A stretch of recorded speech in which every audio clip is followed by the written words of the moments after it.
மீண்டுமாக உங்களை இயேசு கிறிஸ்துவின் நாமத்தில் வாழ்த்துகிறோம். இந்த தொடர் செய்திகள் மூலமாக உங்களை சந்திப்பது மகிழ்ச்சி. சிலுவையில் இயேசு கிறிஸ்து கடைசியாக பேசின அந்த 7 வார்த்தைகளை 7 தொகுப்பாக வெளியிட வேண்டும் என்று வாஞ்சித்து இந்த செய்தியை பேசிக் கொண்டிருக்கிறோம். இந்த செய்தி மூலமாக கர்த்தர் ஆசீர்வதிப்பாராக. இயேசு கிறிஸ்து சிலுவையில் பேசின 7வது வார்த்தை, கடைசி வார்த்தை, லூக்கா சுவிசேஷம் 23வது அதிகாரத்திலே 46வது வசனத்திலே வாசிப்போம். இயேசு, பிதாவே உம்முடைய கைகளில் என் ஆவியை ஒப்புவிக்கிறேன் என்று மகா சத்தமாய் கூப்பிட்டு சொன்னார். இப்படி சொல்லி ஜீவனை விட்டார். இதான் கடைசி வார்த்தை. பிதாவே உம்முடைய கைகளில் என்னுடைய ஆவியை ஒப்புவிக்கிறேன். ஆங்கிலத்தில் வாசிக்கிறோம். Then Jesus shouted, Father, I entrust my spirit into your hands. என்னுடைய ஆவியை உம்முடைய கைகளில் ஒப்புவிக்கிறேன். ஆண்டவர் உண்மையிலே இது ஒரு பெரிய ஒரு அற்புதமான காரியம். இயலாமையின் வார்த்தை இது கிடையாது. இயலாமையின் வார்த்தை இது கிடையாது. ஏன்னா யோவான் சுவிசேஷம் 10வது அதிகாரம் 17வது வசனம் 18வது வசனத்தை வாசிக்கிறேன். நான் என் ஜீவனை மறுபடியும் அடைந்து கொள்ளும்படிக்கு அதை கொடுக்கிறபடியால் பிதா என்னில் அன்பா இருக்கிறார். ஒருவனும் அதை என்னிடத்தில் எடுத்துக்கொள்ள மாட்டான். நானே அதை கொடுக்கிறேன். அதை கொடுக்கவும் எனக்கு அதிகாரம் உண்டு. அதை மறுபடியும் எடுத்துக்கொள்ளவும் எனக்கு அதிகாரம் உண்டு. இந்த கட்டளை என் பிதாவின் இடத்தில் பெற்றுக்கொண்டேன் என்றார். எத்தனை அற்புதமான காரியம். நல்ல கவனிங்க. இயலாமையில் சொன்ன வார்த்தை இல்ல. பிதாவே என்னுடைய ஆவியுடைய கையில் ஒப்பு கொடுக்கிறேன், ஒப்புவிக்கிறேன். அழகா கமிட் பண்றேன். இந்த ஒரு அழகான கமிட்மெண்ட், ஒப்பு கொடுத்தல். ஆண்டவரே, நீங்க எனக்கு கொடுத்தீங்க இந்த வாழ்க்கையை உங்களுக்கே ஒப்பு கொடுக்குறேன். இந்த வாழ்க்கை எனக்கு நீங்க ஒப்பு கொடுத்தீங்க. இந்த கடைசியில் ஆவியை உங்களுக்கு ஒப்பு கொடுத்துறேன். செய்து முடித்த நிச்சயத்தோடு, நிறைவேற்றி முடித்த நிச்சயத்தோடு ஆண்டவர்கிட்ட போய் நின்று அப்படியே கணக்கு கொடுக்குற மாதிரி அழகா கொடுக்குறாரு. நல்ல கவனிங்க. மரணத்தின் நேரத்துல தான் நம்முடைய விசுவாசம், நம்முடைய வாழ்க்கை எல்லாம் தெரியும். சாகிறதுக்கு சில மணி நேரங்களுக்கு முன்பாக நமக்கு தெரிந்து விடும் பரலோகம் போறோமா நரகமான்றது தெரிந்து போயிடும். நீங்கள் பெரிய பெரிய காரியங்களை எல்லாம் சர்ச்சுக்கு செஞ்சிருக்கலாம், நிறைய காணிக்கை கொடுத்துருக்கலாம், நிறைய ஒருவேளை பிரசங்கமே இந்த மாதிரி 7 வார்த்தைகள் நிறைய நீங்க பேசியிருக்கலாம் சபைகள்ல. குட் ஃப்ரைடேக்கு நீங்க பிரசங்கம் பண்றதுக்கு போட்டி கூட போட்டிருக்கலாம், என்ன வேணாலும் பண்ணிருக்கலாம். ஆனா ஒண்ணு, ஆண்டவர் நீங்க எதிர்பார்க்கிற காரியம் நம்முடைய வாழ்க்கையில ஒரு ஒப்பு கொடுத்து ஆண்டவர்கிட்ட கணக்கு கொடுக்கணும். ஆண்டவர் நம்ம கொடுத்திருக்கிற இந்த வாழ்க்கை அவருக்குரியது. அதை முடிச்சுட்டு நீங்க கொடுக்கணும். மரணத்துக்கு முன்பாக தெரிஞ்சிடும் எங்க போறோம். அப்போ அந்த நேரத்துல தூதர்கள் சூழ்ந்து இருக்கிறதும் பார்க்கலாம், அப்படி இல்லாட்டி பிசாசுகள் சூழ்ந்து இருக்கிறதையும் பார்க்கலாம். எனக்கு சிலர் பயப்படுவாங்க. எனக்கு தெரிஞ்ச ஒருத்தவங்களும் பயந்தாங்க. ஐயோ, அப்படி பயமா இருக்கு, உருவங்களா நிக்கினாங்க. ஆமா, பயமா இருக்கத்தான் செய்யும், உருவங்களா நிற்கும். ஏன்னா அனுகூலமான நாட்கள் எல்லாம் நம்ம பணம், காசு, சொத்து, நகை மேல என்ன பைத்தியன்றீங்க? அடையப்பா, என்னதான் உடம்பு முடியும் இல்லையோ, நகைன்னா போதும். தங்கம் விலை எவ்வளவு இன்னைக்கு? மார்க்கெட் நிலவரம் என்னது? சிலருக்கு எங்க வந்தாலும் சரி, எங்க வீட்டுக்கே யாரெல்லாம் வருவாங்க, வந்தோடனே இங்க சுத்தி எல்லாம் என்ன ரேட்டு விக்கில் பிளாட்டுன்னு. இந்த பிளாட்லயே கண்ணு போகும்.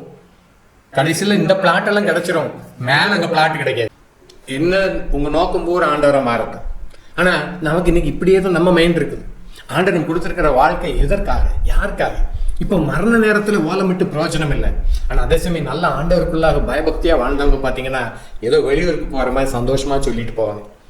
இந்த நாள்ல நான் போறேன், இந்த நேரத்தை நான் போறேன். நிறைய தேவ பிள்ளைகள் பரிசுத்தமான அநேக சந்தோஷமா சொல்லிட்டு போறாங்க. அநேக தேவ பிள்ளைகள் நல்லா பாட்டு பாட சொல்லியிருக்காங்க. விஷவாணி எமில் ஜபசிங் அங்கிள் பாத்தீங்கன்னா சுற்றி இருக்க எல்லாரையும் கூப்பிட்டு அழகாய் நிற்கும் யார் இவர்கள் அந்த பாட்டை பாட சொல்லியிருக்காரு. எல்லாம் அந்த பாட்டை பாடிக்கிட்டு இருக்கும்போது அவர் ஆண்டவர் சமூகத்துக்கு போய் சேர்ந்திருக்கிறார். இதெல்லாம் என்ன அழகான காட்சிகள் ஐயா.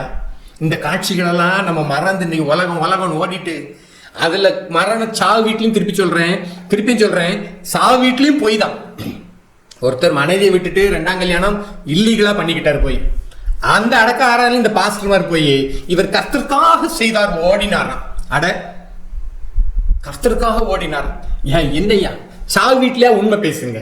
இவர் பாவம் பண்ணிட்டு வந்தாரு, மனைவிக்கு துரோகம் பண்ணிட்டு இன்னொருத்தையை கூட்டிட்டு ஓடிட்டாரு. பேசுறதுக்கு நமக்கு முதுகலும் இல்ல. துரோகம் பண்ணிட்டாரு, அக்கிரமம் பண்ணிட்டாருன்னு சொல்ற தைரியம் இல்ல. சாவு வீட்லயும் பொய்ய பேசிட்டு இருக்கிறோம். நான் சொல்றேன், ஐயா, நீ பிரசங்க பீடங்களை தான் நீங்க மாய்மால முகஸ்துதி பண்ணிட்டு இருக்கீங்க. சாவு வீட்டுல மட்டுமானது செத்த பிரேதம் கிடக்கும் போதாவது பயத்தோட நாளைக்கு நானும் சாகணுமேன்ற ஒரு பயம் இருக்கும் இல்லையா? அப்படியாவது உண்மையை பேசுங்க. சுத்தி இருக்க கொஞ்சம் பேருக்கு பயம் வரட்டும், கொஞ்சம் பேருக்கு ஒரு உணர்வு வரட்டுமே. இன்னைக்கு நமக்கு அதெல்லாம் இல்லையா? எல்லா இடமும் மாய்மாலம் தான். அங்கேயும் மனுஷ புகழ்ச்சி, மனுஷனை பிரியப்படுத்துறது, மனுஷனையே பார்க்கறது. ஆனா கடைசியில தான் மாட்டிக்கிடும். ஆனா இயேசு கிறிஸ்து வாழ்க்கை கரெக்டா பிதாவினுடைய சித்தத்தை எல்லாம் நிறைவேற்றி முடிச்சு கரெக்டா வரும். சில பிதாவினுடைய கையில் ஆவியை ஒப்பு கொடுக்கிறேன். இது ஒரு அற்புதமான காரியம். சங்கீத புஸ்தகத்தில் 116 அதிகாரம் 15 வசனத்துல கர்த்தருடைய பரிசுத்தவான்களின் மரணம் அவர் பார்வைக்கு அருமையானது. நல்லா கவனிங்க. அப்ப கர்த்தருடைய பரிசுத்தவான் மரணம் அவர் பார்வைக்கு அருமையானதுன்றது சாகுன்றது விரும்பல. ஆனா அவங்களுடைய மரணம் என்பது நல்லா பிளான் பண்ணி அழகா தேவனால் முன்குறிக்கப்பட்ட மரணமா இருக்கும். கர்த்தருடைய பரிசுத்தவான் மரணம், அது இங்கிலீஷ்ல வாசிக்கிறோம் is the death of his signs போட்டு. ஆனா அதுவும் அர்த்தம், இது கரெக்டான அர்த்தம் தான். அது பார்வைக்கு அருமையானதோ, அருமையானது. ஏன்னா சும்மா ஒரு கொசு சாகுற மாதிரி, ரோட்டோரத்தில் அங்கே அடிபட்டு இருக்கிற ஒரு நாய் சாகுற மாதிரி அப்படியெல்லாம் ஆண்டு நம்மளை முன்குறிக்கல. பிளான் கர்த்தருடைய பரிசுத்தவான்கள் ஆண்டவர் அதை முன்குறிச்சு அதை திட்டம் போட்டு மோசைக்கு பார்த்தீங்கன்னா கர்த்தர் சொல்ல, மோசே உனக்குள்ள டைம் முடிஞ்சு. ஆரோன்ட்டு சொல்லுவார், ஆரோன் உன்னோட டைம் முடிஞ்சு, நீ உன் பிதாக்களிடத்தில் சேர்க்கப்பட போகிறாய். இப்படி ராஜாக்கள் புத்தகத்தை அநேக வசங்களை சொல்லுவார், உன்னோட நேரம் முடிஞ்சு, நீ உன் பிதாக்களிடையில் சேர போகிறாய். அழகா பிளான். கர்த்தருடைய பரிசுத்தம் மரணமா பார்வைக்கு அருமையானது. அதனால அவருடைய வேலைக்கு முன்பாக நம்மளை யாரும் கொல்ல முடியாது. அவருடைய வேலைக்கு முன்பாக யாரும் நம்ம ஆத்மா நம்ம எடுக்க முடியாது. அவருடைய வேலை வர்றக்கும் ஒருத்தருக்கு பயப்பட வேண்டாம். ஆண்டவர் முன்குறிச்சது நீங்க செய்து மட்டும் முடிங்க. ஆண்டவர் வைத்திருக்கிற நோக்கத்தை மாத்திரம் நிறைவேற்றுங்க. அதுக்கடையில ஒருத்தரால ஒன்றும் செய்ய முடியாது. நீங்க எல்லாமா கத்துறாங்க நம்ம தேசத்துல, அதை பண்ணிடுவது ஒண்ணும் பண்ண முடியாது. ஆண்டவர் நாமத்துக்கு ஒன்றும் அப்படின்னு அனுப்ப முடியாது. நீங்க தைரியத்தோட இருக்கு. ஆனா கர்த்தருடைய பரிசுத்தவான் மரணம் அவர் பார்வைக்கு அருமையா இருந்து போட்டிருக்கு. ஏன்னா நம்ம எல்லாரும் கணக்கு கொடுக்கணும். ரோமர் 14 அதிகாரம் 12 வசனத்தை வாசிக்கிறேன். 14 அதிகாரம் 12 வசனம். ஆதலால் நம்மில் ஒவ்வொருவனும் தன்னை குறித்து தேவனுக்கு கணக்கு ஒப்புவிப்பான். நம்ம எல்லாருடைய வாழ்க்கையை குறித்து நம்ம தேவனுக்கு கணக்கு ஒப்புவிக்கணும். ஆண்டவர் முன்பாக நிற்கும் போது தேவனுக்கு நம்ம கணக்கு ஒப்புவிக்கணும்.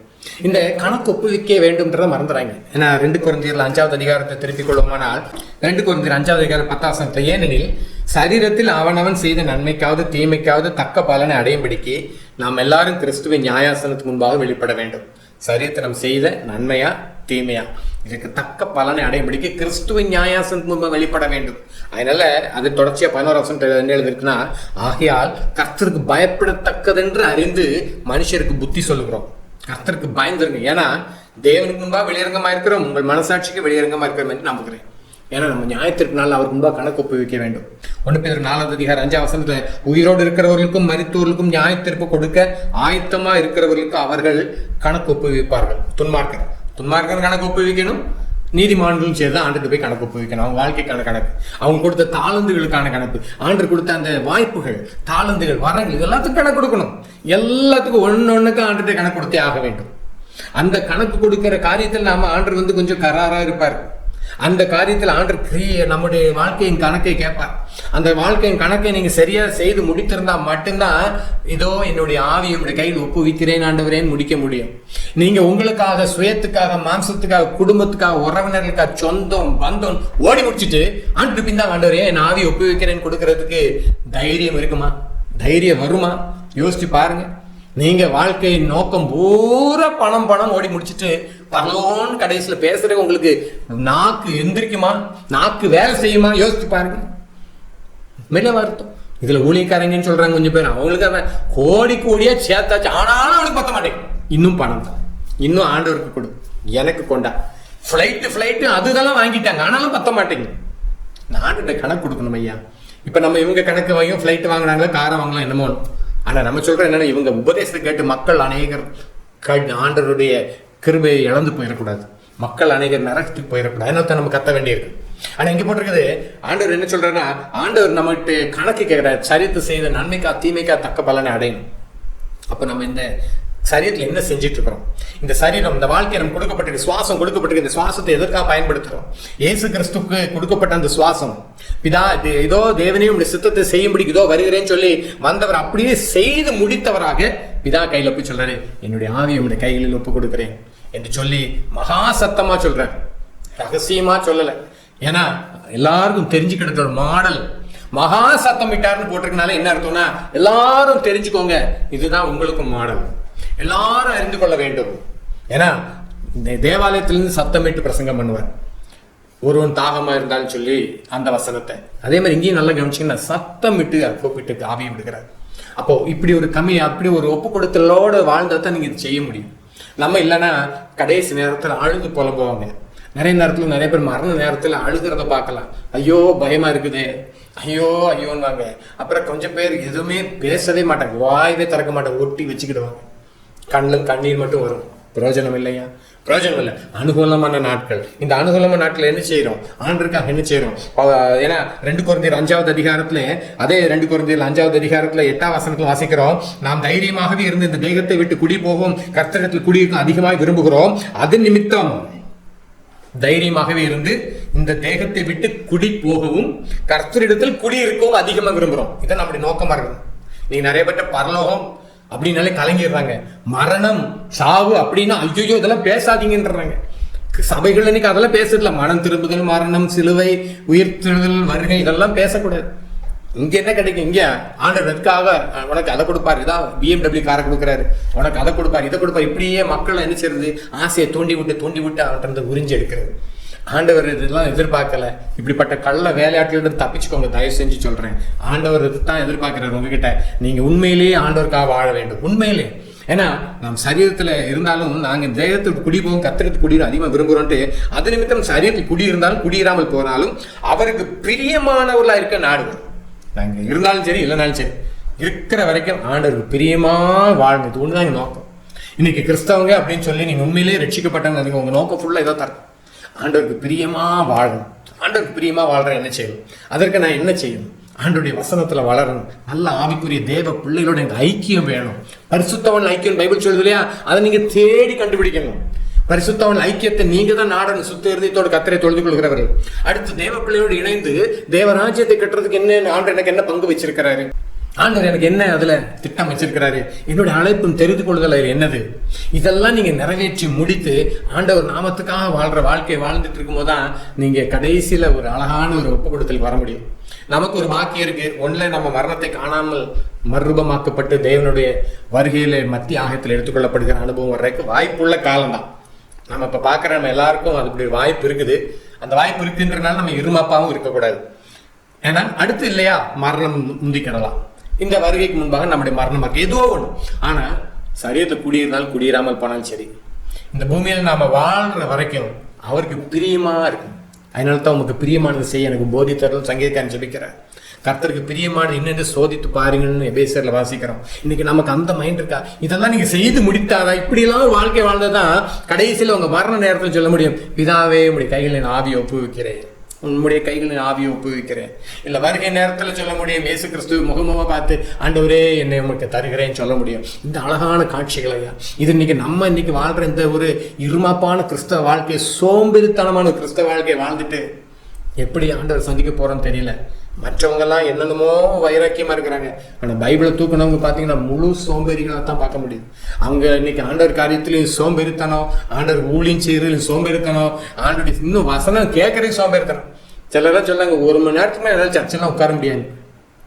எனக்கு தெரியும், என் ஒருத்தரும் சொல்லிக்காரு, நான் எந்த மீட்டிங் போனாலும் சர்ச்சைக்கு போன 1 ஹவர் மேலே உட்கார மாட்டேன்.